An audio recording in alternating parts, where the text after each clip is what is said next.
चलें term test 1 question number 1।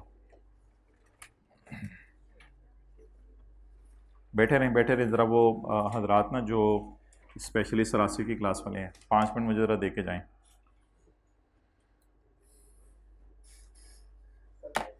अच्छा यार, आप लोगों ने ना ये देखें, जा रही हैं एक एक करके विकटें गिर रही हैं, ठीक है। अच्छा ठीक है, ओके। टर्म टेस्ट नहीं दिया तो जाना ही चाहिए, और दिया तो फिर बैठ से। शुक्रिया। Fashion X corporation is has 3 subsidiaries. आलम ये कॉपी करा के ला दो, अभी फ़िलहाल क्वेश्चन 1 करा दो।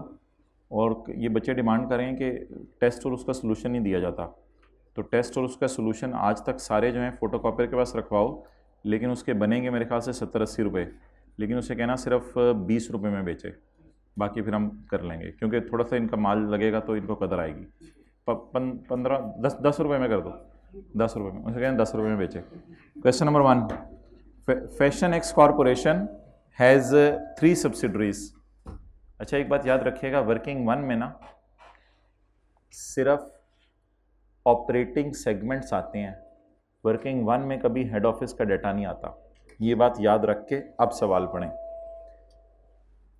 वर्किंग 1 करते हुए मुझे ये नहीं पता होना चाहिए कि मेरे मेजर माइनर कस्टमर कौन से हैं।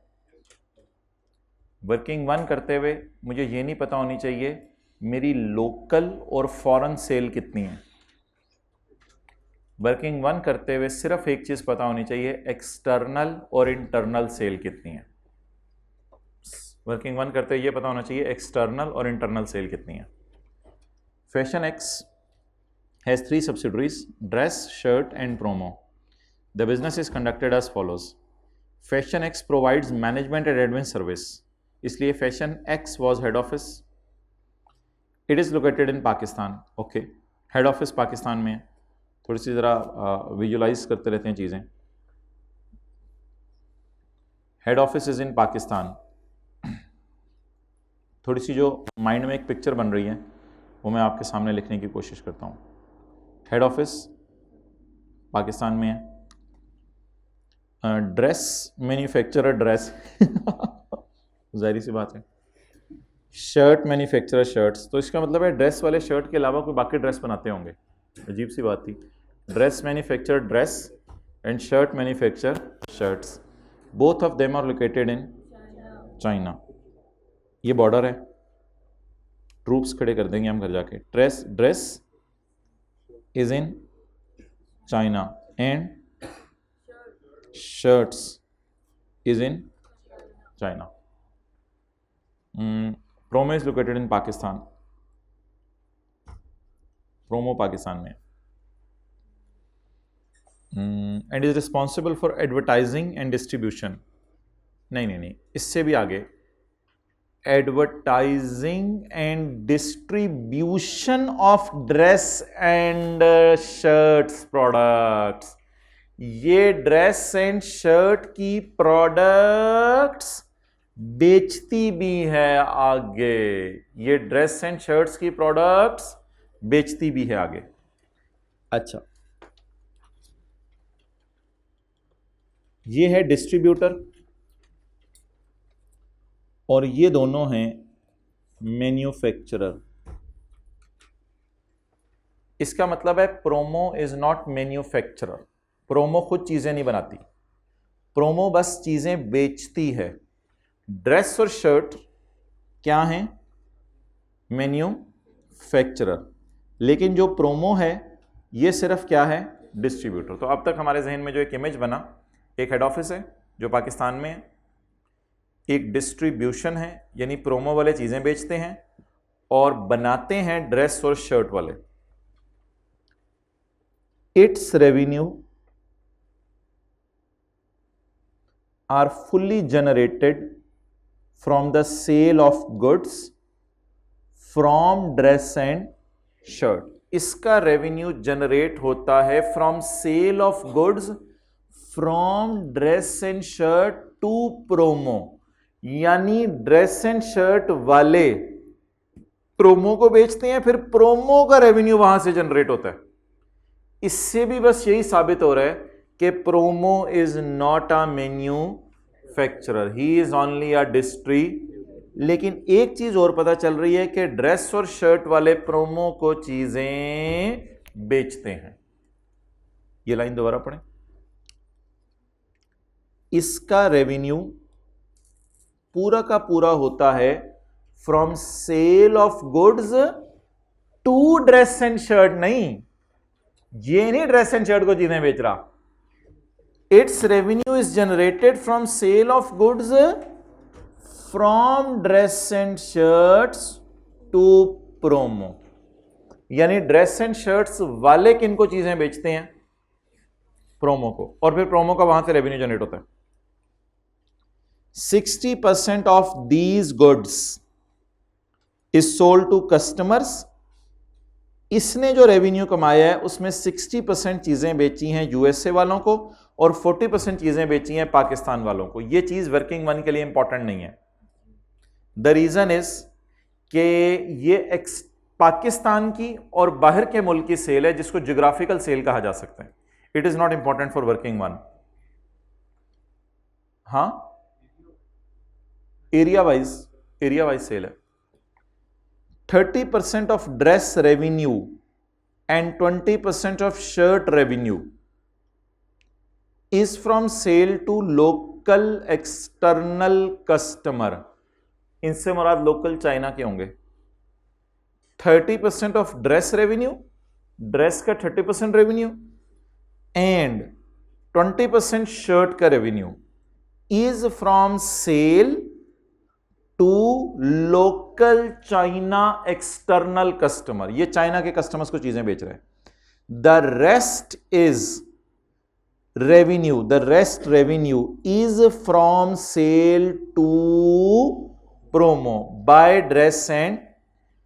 ये लाइन हमें बताएगी कि जो ड्रेस है वो 70% चीजें प्रोमो को बेच रहा है और शर्ट वाला 80% चीजें प्रोमो को बेच रहे हैं।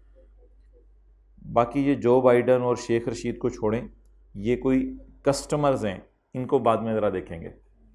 चीफ ऑपरेटिंग डिसीजन मेकर सारी सब्सिडरीज का डेटा लेता है। अब मैं वर्किंग शुरू करता हूँ। Fashion x, head office, dress, shirt, total assets इनके आ रहे हैं। फिलहाल मुझे वर्किंग वन के लिए टोटल एसेट्स चाहिए, लेकिन टोटल एसेट्स मुझे सिर्फ इनके चाहिए। ये वर्किंग वन में चले जाएंगे। लाइबिलिटीज़ सिर्फ ये वाली वर्किंग वन में जाएंगी। वही टोटल हैं, वही ये हैं, कोई फ़र्क नहीं पड़ता। लाइबिलिटीज़ ये वाली वर्किंग, हाँ वर्किंग वन में लाइबिलिटीज़ नहीं जाती। अच्छा, रेवेन्यू टोटल है। रेवेन्यू क्या है? टोटल है। अब इसमें से बस हमने अलग करना था एक्सटर्नल रेवेन्यू कितना है और ऑर्गेनाइजेशन के अंदर। एक्सटर्नल से मुराद ये नहीं होता एक्सटर्नल कस्टमर। एक्सटर्नल से मुराद मतलब ये होता है कि ये बाहर के कस्टमर्स को कितना बेच रहे हैं। बाहर से मुराद बाहर का मुल्क नहीं, अपनी कंपनी से बाहर। तो जब मैं वर्किंग वन और वर्किंग टू स्टार्ट करूंगा तो वर्किंग वन में मैं इसको टोटल सेल लूंगा। वर्किंग वन में हम इसको टोटल सेल लेते हैं। वर्किंग वन तो इधर करते थे, वर्किंग वन इधर नहीं करते थे। हाँ वर्किंग वन, हाँ इधर करके करते थे वर्किंग वन जी। नाम, dress, shirt and promo and total. External sale, internal sale, total sale. 2500, 1800, 4200 इस टोटल सेल।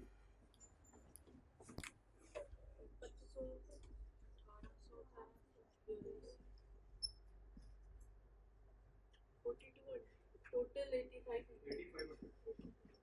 85। क्लास नहीं सर की आज?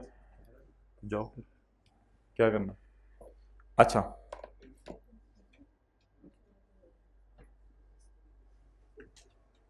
%30 of dress revenue is to external customer in China, means 70% is from sale to promo.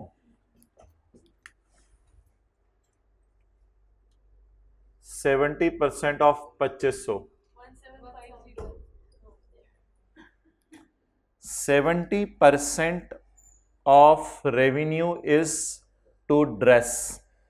बाकी 30 भी लगा सकते हैं, balancing भी ले सकते हैं, वो एंड पे ले लेंगे। 20% of shirt revenue is to external customer. The 80% is to promo.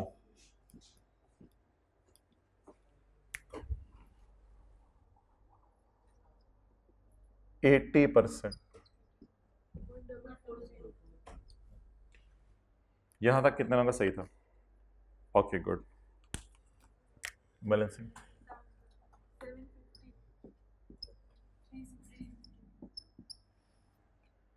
असल में प्रोमो सिर्फ डिस्ट्रीब्यूटर है, तो ये मैन्युफैक्चर करके फिर इनको वापस चीज़ें नहीं बेचेगी, तो प्रोमो फिर इंटरनल सेल नहीं कर रही, सारी की सारी एक्सटर्नल सेल। इसमें ये नहीं देखना कि प्रोमो ने पाकिस्तान में कितनी सेल की, बाहर के मुल्क में कितनी सेल की, उससे कोई फ़र्क नहीं पड़ेगा। प्रोमो बस ड्रेस और शर्ट को नहीं बेच रही। जी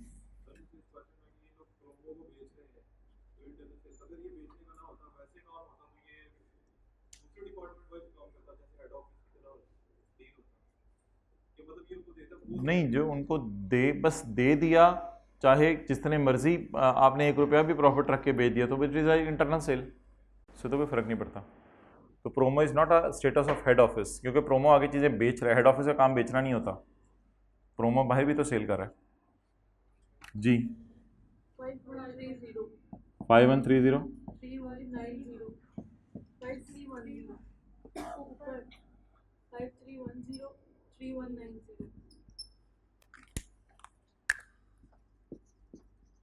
एसेट्स हेड ऑफिस के नहीं उठाने।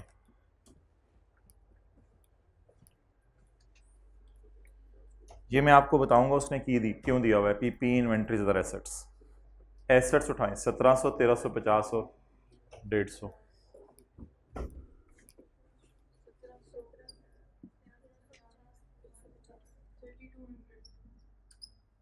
हेड ऑफिस के एसेट रिकॉन्सिलिएशन में जाते हैं।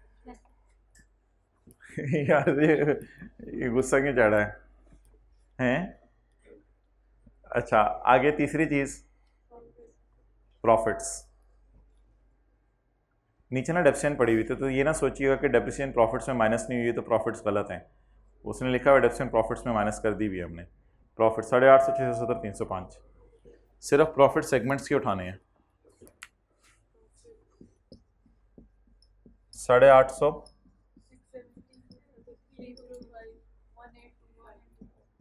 1825। मैं वर्किंग 2 नहीं कर रहा, आपको ज़बानी करके दे रहा हूँ वर्किंग 2। ब्लू मार्कर अभी मैं लेने जाऊँ मुझे टाइम लग जाएगा। टोटल सेल इस पे, और छोड़ इन तीनों पे आपने स्टार लगाना है। 850 से ये तीनों ज़्यादा हैं, बस आगे फिर वर्किंग 1 भी करने की ज़रूरत नहीं। मेरा तो यही मशवरा है, आगे वर्किंग 1 भी करने की ज़रूरत नहीं। बस 320 से माना कि ये और ये ज़्यादा है, ये नहीं है, लेकिन उससे कोई फ़र्क नहीं पड़ता, एक टेस्ट भी पास हो जाए तो बस तीनों ऑपरेटिंग सेगमेंट बन गए। तो जब तीनों ऑपरेटिंग बन गए तो तीनों के तीनों ही रिपोर्टेबल बन गए। जी अगर कर दी वर्किंग तो कोई मसला नहीं, लेकिन बेहतर है अब अगर बस सवाल ही डिस्क्लोजर का है तो वर्किंग्स फिर ज़्यादा 2 और 3 तो बिल्कुल भी नहीं करनी थी, क्योंकि जी नहीं, असल में अगर उसने डिस्क्लोजर मांगे हैं और वर्किंग 1 में आप के तीनों ही रिपोर्टेबल बन गए हैं तो फिर वर्किंग 3 के मार्क्स नहीं होंगे। क्या अब हाँ क्या 3 तो यार तो हो ही नहीं सकता, ये आने ही 100% था। तू अपना टेस्ट लेके आ, देख सारे तुझे सारे तेरे पे टूट पड़े, कोई मसला किया तूने। अच्छा, इधर हमने 37.1 नोट बनाया था। आज देखिएगा हम इतनी सी जगह पे कैसे 37.1 नोट बनाते हैं। External sale, internal sale, total sale, assets, profits, assets, liabilities, depreciation. और सवाल में कोई डाटा नहीं दिया हुआ था, लेकिन तीनों को आपने अलग अलग शो करना था, ऑल अदर का टोटल डालना ही नहीं था। तो एज इट इज चीजें नीचे उतरानी थी, बनाने की जरूरत ही नहीं। वर्किंग वन को काट के ऊपर ये लिख देना था चपेड़, हद होगी है 53103190। तो एज इट इज इनको नीचे उतार लेना था। इसके लिए आपको जो है वो रुलना पड़ता है 1800। यार आप ही के जैसे बच्चा था पिछला 91 नंबर ले गया पेपर में, 8500। तेरे कपड़ों से कलर उतार लेनी है मैंने सारी। प्रॉफिट्स 850, 670। अच्छा, अगर मैं सेल का परेशान हो गया था तो मैं प्रॉफिट और एसेट्स ही नोट में डाला था, पता नहीं मुझे क्यों डीओजी ने बाइट किया था। आगे कौन से हैं? एसेट्स उधर ही पड़े हैं, हो गए हैं, नहीं हुए। ये प्रॉफिट्स थे। एसेट 1700, 1350। असल में यकीन नहीं आ रहा, खुशी में इतना आसान सवाल आया है। 3200। लाइबिलिटीज 900, 750। रिकॉन्सिलेशन भी बननी थी। अच्छा, जब सवाल आ जाए ना डिस्क्लोजर, तो फिर मैं आज आपको एक चीज दिखाता हूं, बड़ी मजे की चीज है। नहीं नहीं नहीं नहीं, वो आज मैं आपको दिखाऊंगा। सवाल जब आ जाए ना डिस्क्लोजर्स का, तो फिर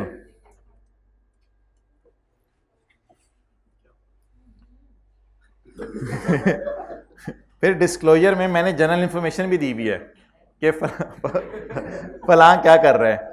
सेगमेंट एनालिसिस भी बनेगा 37, 37.1 भी बनेगा। रिकॉन्सिलिएशन, मेजरमेंट बेसिस तो ऐसा कोई डिस्क्लोजर इसका नहीं होता। और एंटिटी वाइड डिस्क्लोजर भी बनेंगे।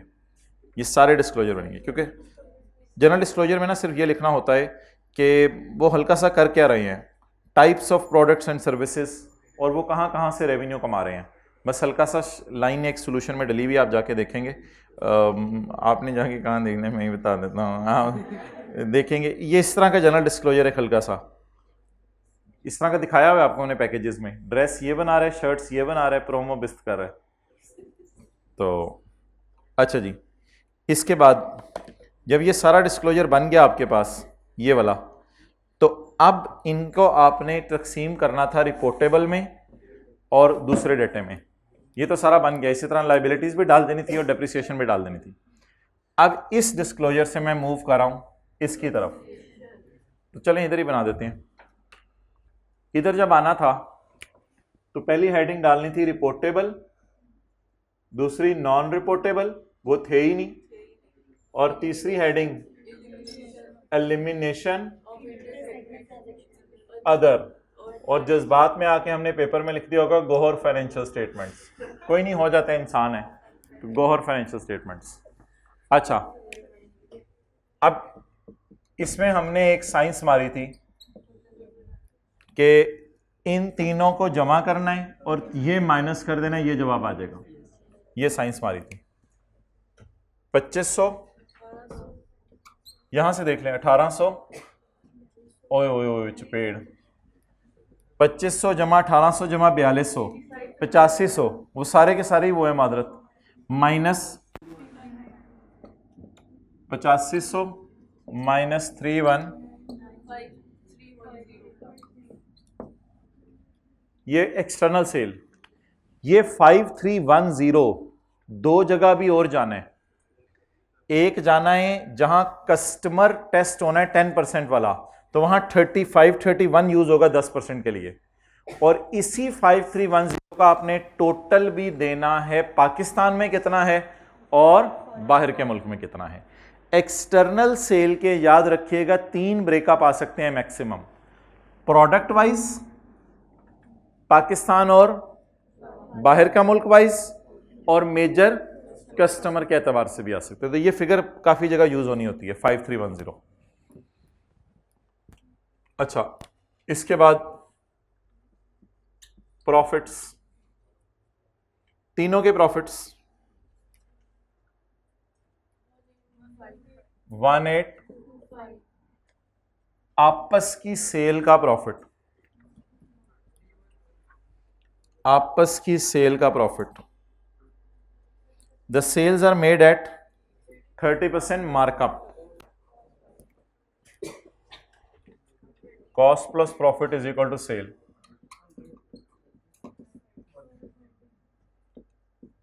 3190 divided by 130 multiplied by 100 multiplied by 30 736। लेकिन हेड ऑफिस के खर्चे माइनस करने पड़ेंगे, हेड ऑफिस के खर्चे माइनस करने पड़ेंगे। फैशन एक्स के ये खर्चे थे। अच्छा अब तो लग रहे हैं, पता नहीं पहले क्यों लगे थे मुझे। ये हेड ऑफिस के खर्चे हैं, क्योंकि उसकी सेल होती नहीं तो सारे के सारे उसके खर्चे हैं। तो हेड ऑफिस के खर्चे 320, खर्चे प्रॉफिट को कम करते हैं, what ever it may be. नहीं इतना टाइम नहीं, बस ओवर। अच्छा, इसके बाद एसेट्स और लायबिलिटीज। एसेट्स 3200,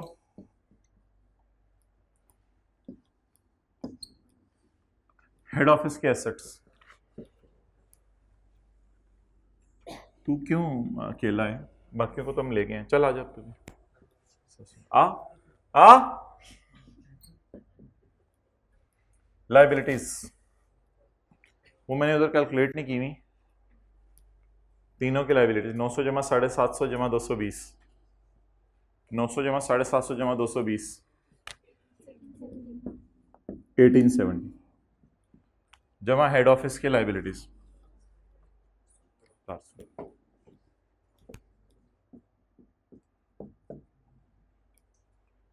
बाकी कोई ऑपरेटिंग एक्सपेंसेस और इस टाइप की कोई मटेरियल आइटम दिए नहीं हुए तो छोड़ें। डेप्रिसिएशन की तो कोई रिकॉन्सिलेशन नहीं बनानी होती।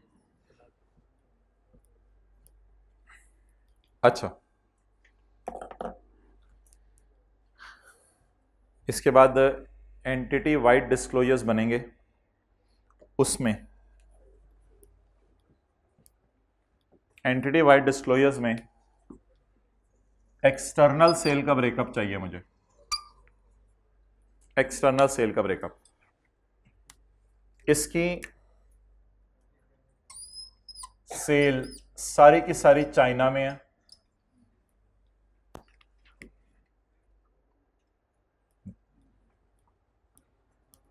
एक मिनट, इसकी सारी की सारी सेल चाइना में है। देखो दानिश इधर, 30% of dress revenue is from sale to local customers. इसके लोकल कस्टमर्स चाइना में होंगे, तो 30% सेल, और वही इसकी एक्सटर्नल सेल है। बाकी तो इसकी इंटरनल थी ना, हमने एक्सटर्नल सेल का ब्रेकअप देना होता है। और इसकी भी सारी ये वाली सेल, क्योंकि हमने एक्सटर्नल सेल लेके जाना होता है एंटिटी वाइड डिस्क्लोजर में। इसकी 4200 में से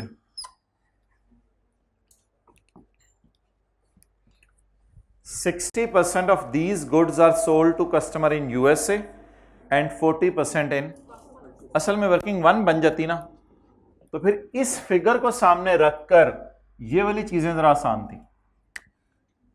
60% यूएसए एंड 40%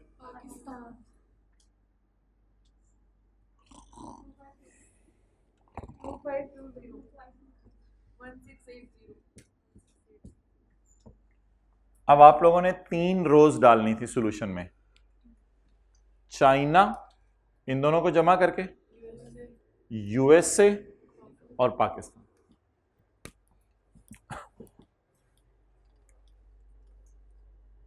ये entity wide disclosures, information about geographical area, USA, Pakistan, China. China उन दोनों को जमा करके, और इसका 40 पाकिस्तान और 60 USA, external revenue only.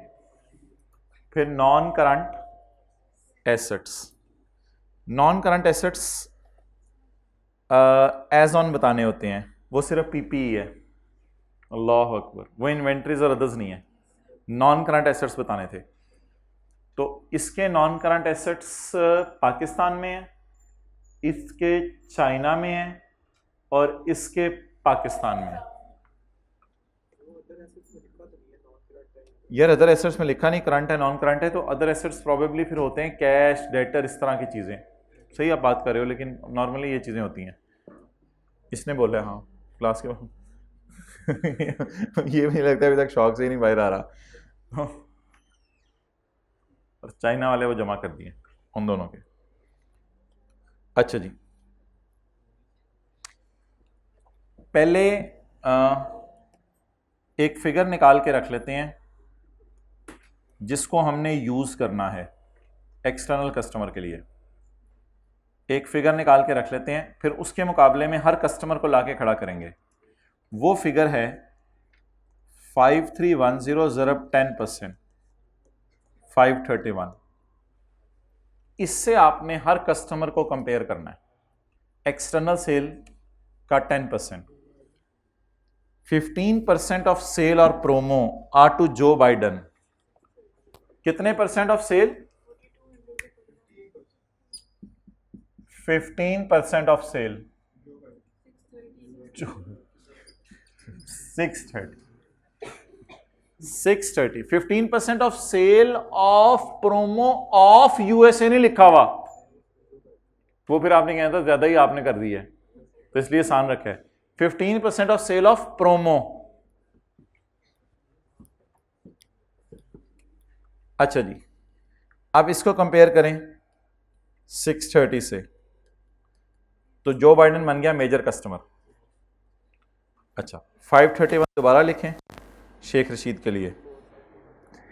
12% off sale off promo are to Sheikh Rashid in Pindi.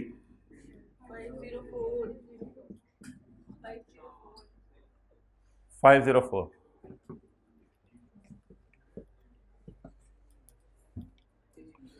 Oh, minor customer, not major customer.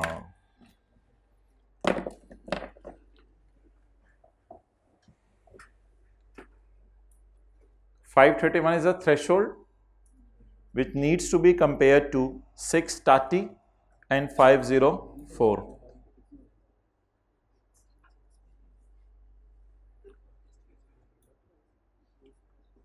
तो वर्किंग वन बनाते हुए ना आप लोगों ने एक चीज का ध्यान रखना है आलम। वर्किंग वन बनाते हुए आपने ये नहीं देखना पाकिस्तान में कितनी सेल हो रही है, बाहर के मुल्क में कितनी सेल हो रही है, और ये भी नहीं देखना किस किस कस्टमर को हो रही है। वर्किंग वन बनाते हुए ये देखना है, मैंने तो बरकत के लिए क्वेश्चन वन का था, हो सकता है पता नहीं। अच्छा, तो इसलिए वर्किंग वन में सिर्फ एक्सटर्नल सेल और इंटरनल सेल आपस की ऑर्गेनाइजेशन की देखनी है। तो अब मेजर कस्टमर का अंग्रेजी का एक फिक्रा बनेगा, included in external sale is revenue from one customer. Joe Biden का नाम नहीं बताना, जो बाइडन का जिसने नाम लिखा हुआ उसके सवाल पे साथ चपेट डाल के उसका जो है वो नंबर काटने हैं, ठीक है, साथ चपेट का साइन बना देना। Entity of customer is not required, of promo segment, जिसने सेगमेंट ना लिखा उसके भी नंबर काटना। तूने जो बाइडन लिखा है, तुझे और तो कुछ पता नहीं, तूने जो बाइडन लिख दिया होगा। अच्छा अच्छा, इंक्लूडेड नहीं, आप अच्छे बच्चे हो।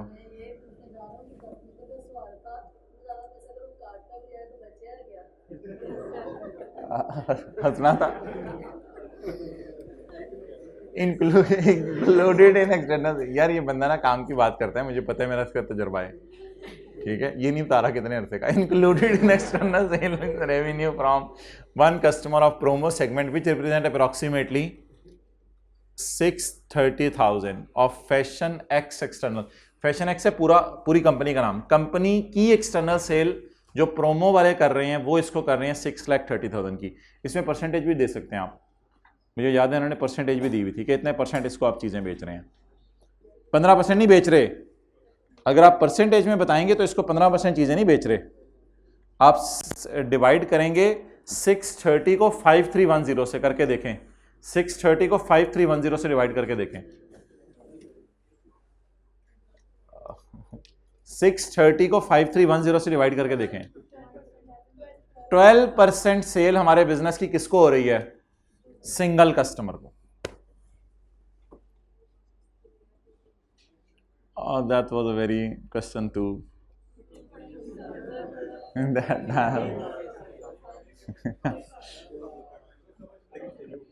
ये जिस चार्टर्ड अकाउंटेंट को भी मैंने वॉइस नोट भेजा है IFRS 9 के सवाल का, तो उसी चार्टर्ड अकाउंटेंट ने ये बनाया था क्वेश्चन 2।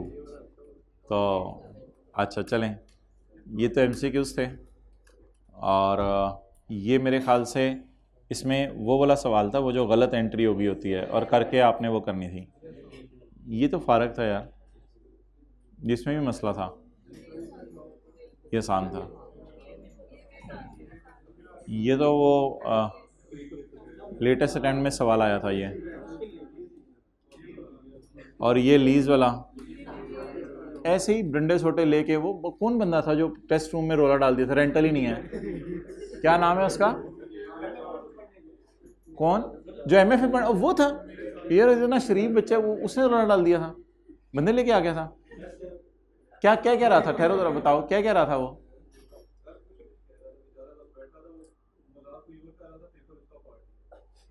अच्छा, वो टेप लगा देनी थी, टेप लगा देनी थी। अच्छा लगा दी थी, ओके।